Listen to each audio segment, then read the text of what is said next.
하고 결정하세요. 이 말씀으로 우리 사무엘상 27장 전체적으로 한번 같이 보도록 하겠습니다. 자, 다윗은 사울을 이제 믿을 수가 없었습니다. 사울이 빈번히 그 약속을 다 깨뜨렸기 때문에 그렇죠. 그래서 이 다윗의 마음이 광야 생활이 생각 외로 많이 힘들었습니다. 여러분, 사람의 일이다라는 게 그래요. 인생의 문제가 환경이 바뀌는 것보다 사울 마음 하나 바뀌면 다 서로 순탄하게 가잖아요. 근데 문제는 뭐냐? 사람 마음이 왜 이렇게 질긴지 잘 안 바뀌어요. 사람 마음이 안 바뀌니까 환경도 같이 덩달아 어려워지는 경우들이 굉장히 많이 있습니다. 그래서 여러분 기억하십시오.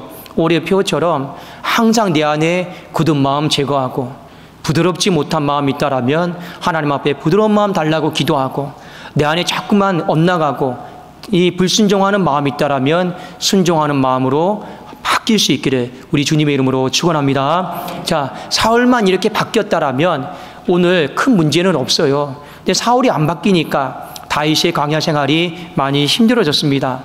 또 다윗의 광야 생활이 힘든 이유 중에 하나는 무엇 때문에 그러냐면, 사울 주변에는 항상 다윗을 죽이도록 이 험담하는 사람들이 많이 있었고, 그리고 다윗의 인생에도 오늘은 이곳 내일은 저곳 피하는 삶을 살았지만 늘 그 산골에 그 산지에 이 다윗을 밀고 하는 사람들이 많이 있었다 하는 것이죠.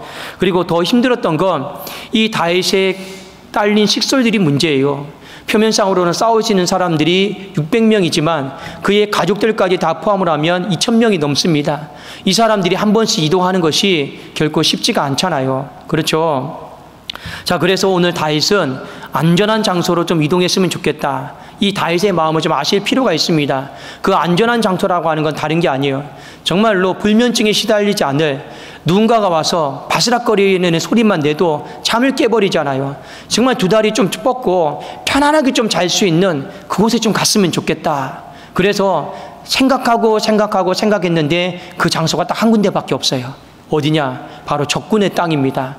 이 사울이 다스리지 않는 적군의 땅, 사울이 미워하는 적군의 땅, 이 블레셋으로 내가 가자. 오늘 다윗이 이런 결정을 내리는 것을 볼 필요가 있습니다. 자, 다윗이 왜 이렇게 했느냐? 그 적군의 땅까지 갔는데 수색은 단념하겠지, 나를 찾는 것은 단념하겠지, 그런 마음으로 옮겨버린 거예요. 자, 그 내용이 사무엘상 27장 1절에 이제 제가 한번 읽어드리겠습니다. 다윗이 그 마음에 생각하기를 내가 후일에는 사울의 손에 붙잡히리니 블레셋 사람들의 땅으로 피하여 들어가는 것이 좋으리로다. 사울이 이스라엘 온 영토 내에서 다시 나를 찾다가 단념하리니 내가 그의 손에서 벗어나리라 하고, 결론적으로 다윗이 생각이 맞았어요. 다윗이 내가 이렇게 블레셋 땅으로 들어가면 사울이 나를 찾는 걸 단념할까 했는데 아니나 다를까 사울이 수색을 단념을 했습니다. 그래서 4절에 보면 다윗이 가드에 도망한 것을 어떤 사람이 사울에게 전하며 사울이 다시는 그를 수색하지 아니하니라. 모든 것들이 다윗이 생각했던 대로 맞게 진행이 되어가고 있는 것처럼 보입니다. 물론 다윗이 이 블레셋 땅에 가서 영원히 눌러앉을 생각은 없었습니다. 한 1년 4개월 정도 있었는데 잠시 있다가 다시 나올 생각이었어요. 자, 그런데 문제가 뭐냐? 오늘의 사건이 문제가 되는 이유가 있어요. 기도하지 않고 결정했다라는 거예요. 기도하지 않고 결정했는데 처음에는 일이 순탄하게 다 진행되는 것 같았습니다. 근데 시간이 지났는데 어떻게 되느냐? 일이 좀 복잡하게 꼬이게 돼요. 일이 점점 망가지게 되는 것을 오늘 사무엘상 24장에는 우리에게 보여주고 있습니다. 자, 다시 한번 1절을 제가 한번 읽어드릴게요. 다윗이 그 마음에 생각하기를 내가 후일에는 사울의 손에 붙잡히리니. 자, 다윗의 생각이 나옵니다. 여러분, 우리가 잘 알고 있는 것처럼 다윗은 기도했던 사람이에요. 누구보다도 기도 많이 했던 사람입니다. 그런데 기도를 많이 했던 사람이 오늘 이 문제 앞에서 기도하지 않아요. 그냥 내 생각대로, 내 감정대로 행동을 하는 것을 보게 되는 것입니다. 여러분, 그래요. 기도하는 사람이라고 해서 계속 기도하는 것도 아니더라고요. 그 기도가 중단이 될 수도 있습니다. 그럼 오늘 이 다윗의 기도는 왜 중단이 되었느냐? 힘드니까. 내 삶이 너무 힘드니까. 힘듦에 눌려 있는 거예요. 어떤 힘듦이 있어요? 계속 사울이 찾고 생명을 위협하고 이 자신의 인생 가운데 이 2000명이 넘는 사람을 내가 어떻게 내가 또 부양하고 내가 어떻게 책임질까? 이게 해결이 안 되니까 그 힘듦이 자꾸만 다윗의 마음을 눌러버리는 거예요. 그게 눌러버리니 기도가 안 되는 겁니다. 여러분, 사람이 기도가 안 되는 데는요, 여러 가지 이유들이 있습니다. 어떤 사람은 이렇죠. 나는 마음은 원인데 육신이 너무 피곤해서 기도 못하는 사람이 있습니다. 육신의 피곤함이 내 마음을, 영을 눌러서 기도가 안 되는 경우도 있고요. 또 어떤 사람은 사람과 싸웠어요. 마음이 불편해요. 그 감정이 정리가 안 됐어요. 그래서 여러분, 정작 기도할 시간에 기도가 안 되는 사람도 있고, 오늘 다윗처럼 내 인생에 해결이 돼야 되는데, 문제가 해결이 돼야 되는데 해결이 안 돼서 자꾸만 영이 눌려버려서 기도가 안 되는 경우도 굉장히 많이 있습니다. 근데 문제는 기도하지 않고 결정을 했어요. 기도하지 않고 움직였어요. 그러다 보니 일이 수월해지는 게 아니고 시간이 지나면 지날수록 점점 꼬이고 복잡하게 돼서 나중에는 다윗이 손을 댈 수 없을 지경으로 문제가 커졌다는 것을 오늘 사무엘상 말씀은 우리에게 증거를 하고 있습니다. 자, 구체적으로 본문 안으로 한번 들어가 보도록 하겠습니다. 다윗이 이 블레셋 땅, 이 가드 땅에 가서 아기스 왕을 만납니다. 그리고 한 가지 계약을 했어요. 내가 당신의 용병이 되겠습니다. 당신이 어려운 문제가 있다라면 내가 군사가 있는데 내가 좀 잘 도움이 되겠습니다. 그러니 이 아기스 왕은 얼마나 좋습니까? 호위무사가 생긴 거잖아요. 그렇죠? 자, 그런데 이 아기스 왕이 곁에 두고 싶었어요. 이 왕의 도성에 살아라. 다윗이 청을 했습니다. 내가 오해받습니다. 어떻게 왕의 도성에 이방 민족이 살겠습니까? 저기 작은 성읍, 시골에 있는 작은 말 하나만 주시면 제가 열심히 왕을 잘 섬기겠습니다. 그래서요, 여러분, 받았던 땅이 어떤 땅이냐? 시글락이다라고 하는 땅이에요. 성경을 읽다 보면 이 시글락이다라고 하는 땅의 지명이 나옵니다. 근데 이 시글락은요, 원래 유다 땅이었어요. 그런데 이스라엘 백성이 힘이 없다 보니까 이 블레셋에게 빼앗아 뺏겨버린 땅이 된 거예요. 근데 오늘 또 기가 막힌 일이 벌어지죠. 여러분, 그 땅을 찾는데 돈 주고 찾는 것도 아니고 싸워서 찾은 것도 아니고 그냥 아기스 왕이 그냥 가져가라고 해가지고 원래 땅을 찾게 된 거예요. 여기까지만 보면 다윗의 결정이 맞습니까? 안 맞습니까? 다 맞아요. 다 맞습니다. 잘못된 것이 없죠. 자, 그런데 조금씩 문제가 생겨요. 이 다윗이 시글락 땅에서 전쟁하러 나갑니다. 전쟁하러 나가요. 그래서 많은 승리를 거두고 옵니다. 그러니까 아기스 왕이요, 이 전쟁의 어떤 물품들을 딱 보고 뭐라고 얘기를 하느냐? 오늘은 어디에 나갔냐? 예, 제가 좀 남쪽으로 갔습니다. 또 오늘은 어디에 나갔느냐? 제가 좀 이렇게 나갔습니다. 오늘은 또 어디에 가서 승리하고 돌아왔냐? 예, 제가 또 여기 나가서 승리하고 돌아왔습니다. 제가 3번에 걸쳐서 말씀을 드렸습니다. 이 3번의 대답 속에 여러분 주어도 없어요. 어떤 목적어도 없습니다. 얼버무리면서 얘기하는 거예요. 왠지 아십니까? 전쟁에 나가서 누구랑 싸운지 아십니까? 이스라엘 백성들과 싸운 게 아니고 이 블레셋과 친한 민족들 있죠. 하나님과 친한 민족들과 싸운 거예요. 그런데 그걸 속이기 위해서 한 사람도 살려두지 않고 다 죽인 거예요. 그리고 승전 소식을 알리는 거예요. 뭐라고 알립니까? 제가 나가서 승리하고 돌아왔습니다. 제가 나가서 승리하고 돌아왔습니다. 이것이 그 물건입니다. 승리하고 돌아왔습니다.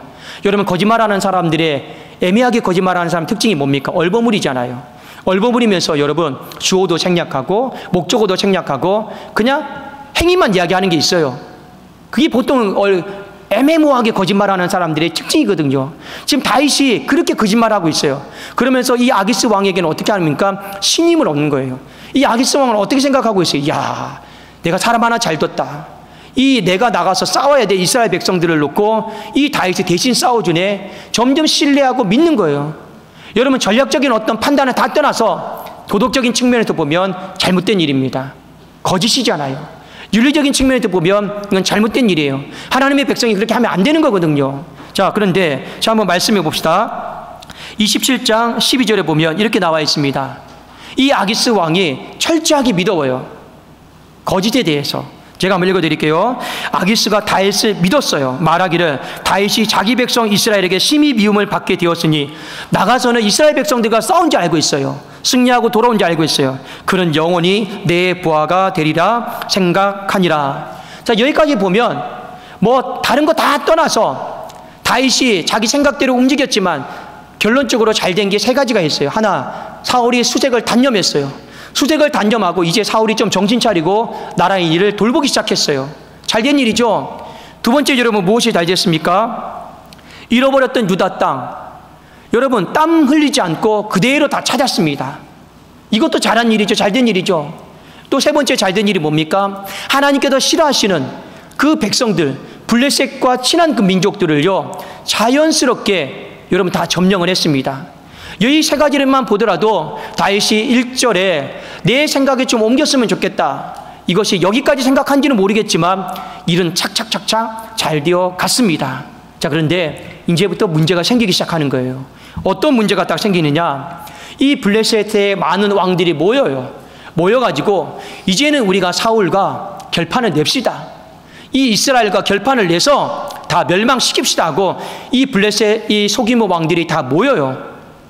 그런데 이 아기스 왕이 이 모이는 속에서 누구를 데리고 왔느냐? 다윗을 데리고 왔습니다. 이 나머지 블레셋 사람들이 놀래죠. 왜 데리고 왔냐고. 옛날에 이 골리앗을 무너뜨린, 우리의 사기를 무너뜨린 그 다윗을 왜 데리고 왔냐고. 아기스 왕이 이렇게 얘기합니다. 여러분, 오해하지 마시라고. 내가 보증한다고. 이 사람은 내가 철저하게 믿고 신뢰해준 사람이라고. 얼마 전에도 이 이스라엘 사람들과 다 싸워서 승리하고 돌아온 사람이라고. 이렇게 얘기를 해요. 여기까지는 괜찮죠. 근데 이 아기스 왕이 다윗에게 이런 이야기를 합니다. 네가 이스라엘을 무너뜨리는데 선봉에 서라. 그러니 이때부터 이제 다윗의 마음이 힘들기 시작해요. 그래도 오늘 그 힘든 마음을 뭐라고 표현하는지를 잘 보십시오. 자, 한번 우리 사무엘상 28장 1절 2절을 같이 한번 우리 읽어보겠습니다. 자, 1절 2절입니다. 시작. 그때 블레셋 사람들이 이스라엘과 싸우려고 군대를 모집한지라. 아기스가 다윗에게 이르되 너는 밝히 알라. 너와 네 사람들이 나와 함께 나가서 군대에 참가할 것이니라. 자, 2절입니다. 시작. 다윗이 아기스에게 이르되 그러면 당신의 종이 행할 바를 아시리이다 하니 아기스가 다윗에게 이르되 그러면 내가 너를 영원히 내 머리 지키는 자를 삼으리라 하니라. 이 군대에 나가도 선봉에 서라. 그러면 다윗의 대답은 뭡니까? 예, 서겠습니다 하면 끝나는 거예요. 근데 오늘 뭐라고 대답합니까? 얼버무려요. 뭐라고 얼버무립니까? 당신의 종이 행할 바를 내가 아는 게 아니고 당신의 종이 행할 바를 당신이 아실 겁니다. 그러니까 지금 자신이 어떤 생각을 정리를 못하는 거예요. 지금 왜요? 나가겠다고, 싸우겠다고, 나가겠다고 그 말하면 소문이라도 나봐요. 그러면 이스라엘 백성들이 매국노라고 하고 다시는 이스라엘 땅 밟지도 못하게 할 거잖아요. 근데 또 안 나갈 수도 없어요. 안 나가면요, 너가 나를 속였구나 하고 배신자 취급받고 거기서 다 죽을 지경입니다.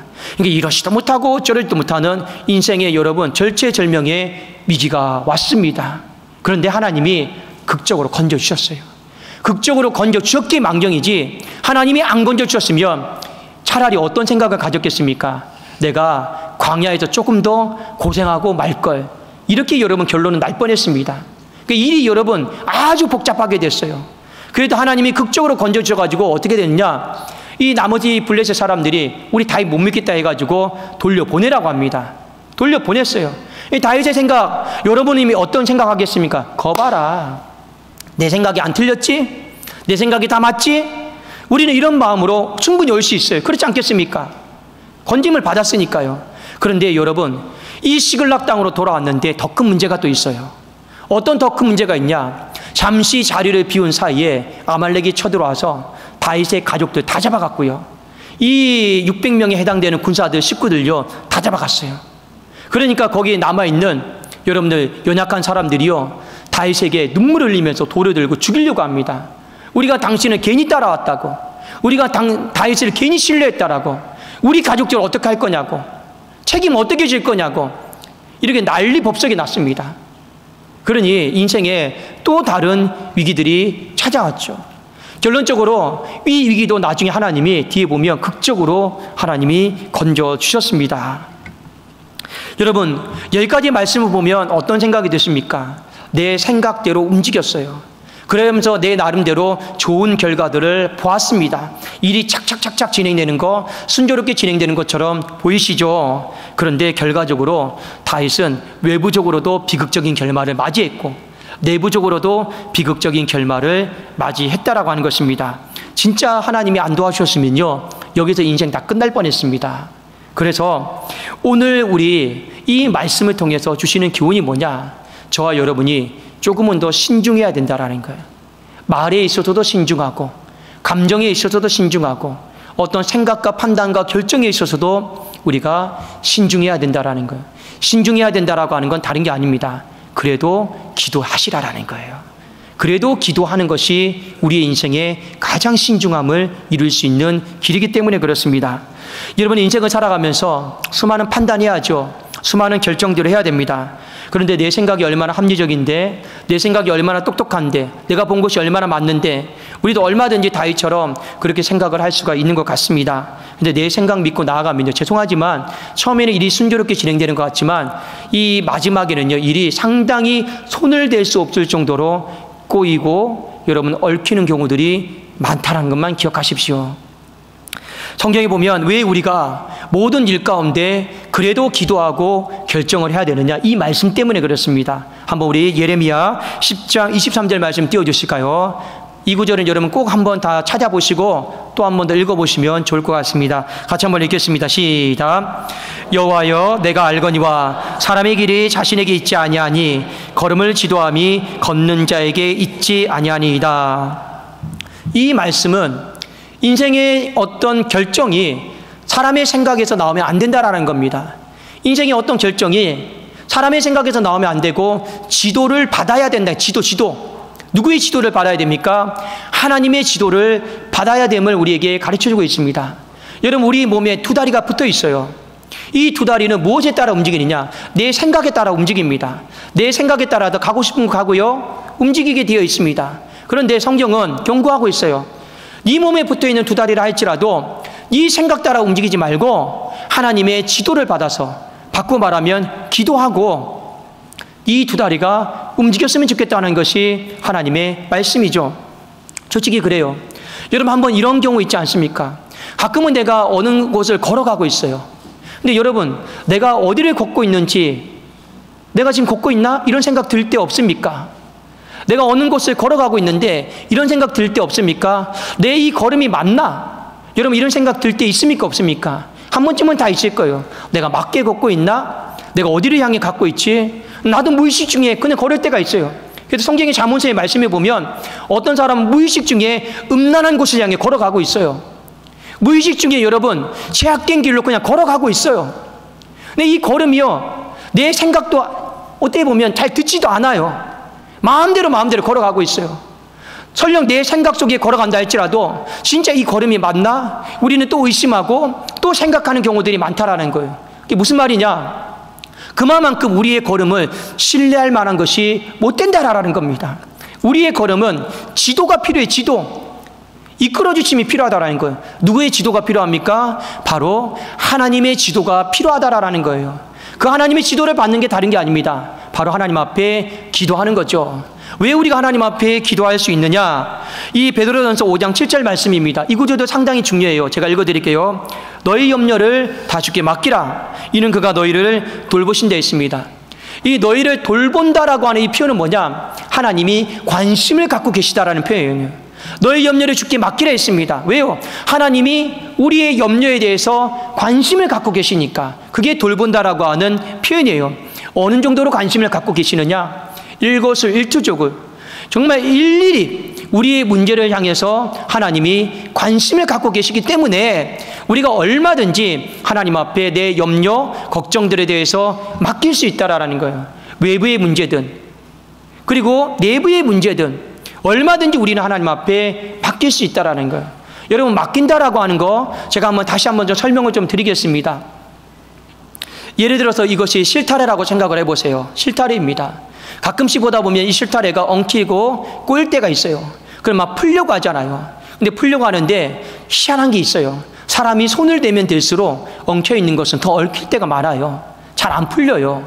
그러면 우리가 이 얽혀있는 것을 풀려고 하면 도움을 요청해야 되죠. 보통 우리는 누구의 도움을 요청합니까? 하나님 도와주세요. 근데 어떻게 기도합니까? 우리의 보통 기도가 그래요. 내가 이 문제를 가지고 있고 내가 하다가 안 되니까 하나님 도와달라고 도움을 요청합니다. 이건 맡기는 게 아니에요. 이건 제대로 기도하는 것이 아닙니다. 진짜 하나님 앞에 맡기는 건 뭐냐? 이 문제가 내 손에 없어야 돼요.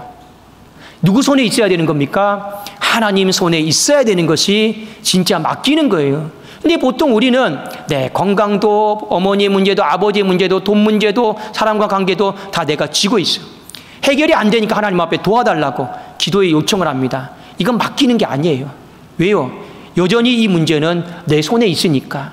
내 손에 없을 때만이 맡겼다. 여러분, 은행에도 쉽게 말씀드릴게요. 여러분이 은행에다가 저금을 하잖아요. 나중에 어차피 다 돌려받을 돈이긴 하지만 은행에 여러분 저금할 때 내 손에 여러분 돈이 있습니까? 없습니까? 없잖아요. 은행에 맡겼잖아요. 현금을 맡겼잖아요. 내 손에 없잖아요. 마찬가지입니다. 하나님 앞에서도 똑같아요. 맡기라고 했습니다. 그래도 우리는 하나님이 늘 이렇게 말씀하시는 걸 기억하시면 돼요. 네 문제를, 그 실타래를 나에게 다오. 그게 하나님 앞에 진정으로 맡기는 거예요. 왜 하나님이 그 문제를 달라고 했습니까? 내가 네 문제에 대해서 예전부터 관심이 있었어. 내가 네 문제에 대해서 예전부터 내가 지켜보고 있었어. 관심이 있었어. 근데 문제는 뭐예요? 아브라함과 사라, 지난주에 말씀 기억나십니까? 그 태의 문제 때문에 괴로워하고 있잖아요. 그런데 아브라함과 사라가 인간의 생각이 갑자기 치고 나갑니다. 왜 인간의 생각이 치고 나갑니까? 하나님이 이 태의 문제에 대해서 10년 동안 관심이 없는 것 같아. 그러니까 그 생각이 들자마자 인간의 생각을 치고 나가는 거예요. 다윗도 보십시오. 하나님이 내 이 광야 생활 관심 없는 것 같아. 하나님이 사울을 바꾸는 것에 대해서 관심 없는 것 같아. 이 생각이 딱 드니까 내 생각이 당장 치고 나가잖아요. 내 생각이 치고 나가잖아요. 제가 한 가지 더 말씀을 드릴까요? 성경에 보면 마르다와 마리아가 나옵니다. 여러분 잘 아시죠? 마르다가 열심히 음식 준비하다가 나중에 화가 나잖아요. 그러니까 어떻게 합니까? 마리아에게 눈치 주잖아요. 눈치 주잖아요. 도우라고. 근데 못 알아들어요. 눈치가 없으니까. 그러니까 나중에 여러분 마르다가 어떻게 합니까? 예수님에게 오히려 말을 해요. 자기 생각을 그냥 예수님에게 치고 나가는 거예요. 그때 예수님이 뭐라고 하는지 아십니까? 성경을 잘 보십시오. 마르다야, 마르다야. 이름을 2번씩이나 불러줍니다. 여러분 왜 불러줄까요? 왜 불러줄까요? 마르다는요, 이런 생각했던 것 같아요. 예수님이 내가 하고 있는 일에는 관심이 없는 것처럼 저 발치에 앉아서 말씀 듣고 있는 마리아에게만 관심 있는 것처럼 느꼈던 것 같아요. 일이 바쁘고 안 바쁘고를 떠나서 똑같이 준비하는데 예수님이 나에게는 관심이 없고 마리아에게만 관심 있는 것 같아요. 그런데 여러분 성경 잘 읽어보세요. 예수님이 누구 이름만 불러준 줄 알아요? 마리아 이름은 부르지 않았어요. 마르다의 이름만 2번씩이나 불러줬어요. 어떤 의미일까요? 내 너의 일에, 네 삶에 내가 멀리 있는 것 같지만 다 지켜보고 있고 관심이 있다. 그런데 내 일에는 관심이 없는 것 같아, 하나님이. 그러니까 어떻게 합니까? 내 생각이 치고 나가는 거예요, 예수님 앞에. 지금 아브라함과 사라도 그런 거고 다윗도 다 똑같은 거고 마르다도 다 똑같아요. 우리도 다 똑같아요. 하나님이 더 이상 내가 응어리진 문제에 대해서 관심이 없다고 생각하잖아요. 그러면 인간은 당장 그 눈앞에 있는 문제를 해결해야 되기 때문에 내 생각이 치고 나갑니다. 근데 문제는 뭡니까? 내 생각이 치고 나가면, 내 똑똑한 생각이 치고 나가면 다 맞는 것 같죠? 일이 착착착착 진행되는 것 같죠? 아닙니다. 오늘 성경이 가르쳐주는 교훈은 일이 더 복잡하게 된다는 거예요. 일이 더 꼬이게 된다는 거예요. 그래도 우리에게 기도의 유익에 대해서 말씀하고 있습니다. 기도의 유익이 뭡니까? 기도는요, 일을 복잡한 걸 수월하게 만드는 거예요. 기도는 꼬여 있는 걸 하나님이 풀어주시는 게 바로 기도예요. 그래도 하나님은 우리에게 어떤 일에 대해서 생각으로 밀고 나가지 마라. 감정으로 밀고 나가지 마라. 이 판단으로 밀고 나가지 마라. 그래도 기도하고 결정해라. 그래서 하나님이 우리에게 주시는 말씀입니다. 그러면 네 삶이 꼬였던 것들이, 복잡해진 것들이 다시 풀리게 될 것이다. 더 복잡해지지는 않을 거다. 이 부분에 대해서 하나님이 말씀을 한 거예요. 여러분, 제가 이번 주에 우리 교회 어떤 한 분이 정말로 이 형사적으로 어려운 일을 겪은 사람이 있었습니다. 어려운 일을 겪은 사람이 있었어요. 그런데 제가 그래서 이분에게 변호사를 한 분 소개를 시켜줬습니다. 그런데 변호사가 그 사건을 딱 받아보더니만 포기했어요. 목사님 죄송합니다. 웬만하면 목사님 부탁받고 도와주려고 했는데, 돈을 받고 안 받고의 문제가 아니라 도와드리려고 했는데 사건의 내용을 바라보니 이거는 손을 댈 수가 없습니다. 이 100% 안 되는 겁니다. 그래서 저한테 넌지시 알려주더라고요. 목사님 죄송하지만 손 떼겠습니다. 안 되니까요. 그래서요, 제가 지난주에 휴가 기간 내내 이 문제를 놓고 같이 서로 기도했어요. 서로 도울 거 돕고 찾을 거 찾고 기도했어요. 그래서 이분이 이제 조사를 다 받고 했어요.